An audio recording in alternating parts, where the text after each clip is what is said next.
Kembali soal ini Mas, soal orang yang sukses secara materi, tapi secara batinnya itu kering. Itu Hmm. banyak banget terjadi di mana-mana gitu. Nah, bagaimana Mas pesan Mas Sori kepada generasi muda agar tidak terjebak di wilayah ini? Iya. Jadi kalau misalnya ini subjektif dari kacamata saya, Mas ya. Mm-mm. Artinya bahwa hal yang paling berharga itu adalah ketika kita mampu selaras dan mampu menikmatin apa yang ada saat ini, detik ini.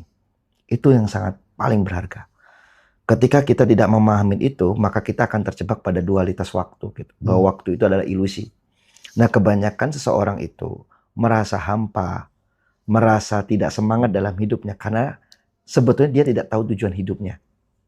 Maka buat teman-teman yang masih muda ya, temukan tujuan hidupmu. Ketika kamu mampu menemukan tujuan hidupmu, maka akan ada daya energi besar yang akan kamu apa ya istilahnya, akan kamu bangkitkan ke dalam dirimu. Nah, ketika kita memahami tujuan hidup kita, gitu, maka disitulah segala antusias energi yang kita kumpulkan dan kita akumulasi dalam diri itu tertuju pada satu titik fokus. Nah, kalau kita tidak mampu, maka apa ya istilahnya tujuannya akan bercabang. Nah, ini yang bikin kita capek, bikin kita putus asa gitu.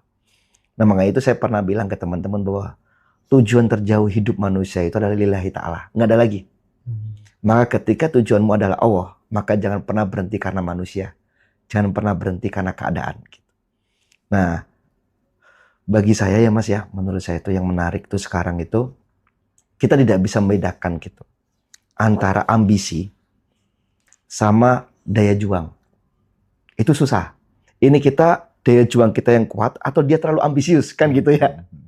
Nah, kalau ambisius itu nilainya mudah kok. Ketika seorang berambisius, maka fokus tujuannya itu hanya untuk dirinya. Oke.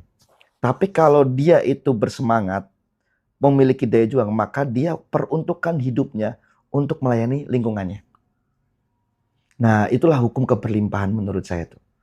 Jadi misalnya kayak saya itu pernah diskusi sama guru saya dulu, almarhum Pak Made, itu beliau bilang bahwa di alam semesta ini ada hukum keberlimpahan, kata beliau.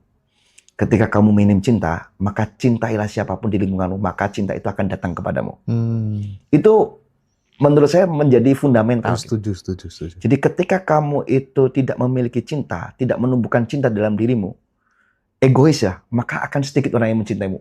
Hukumnya pasti gitu, timbal balik. Oke. Begitu juga dengan materi. Ketika kamu minim materi, maka berikanlah materi itu kepada lingkunganmu. Maka materi itu akan datang kepadamu, bukan kamu mengejar materi. Mm-mm. Lalu ketika kamu minim kasih sayang, maka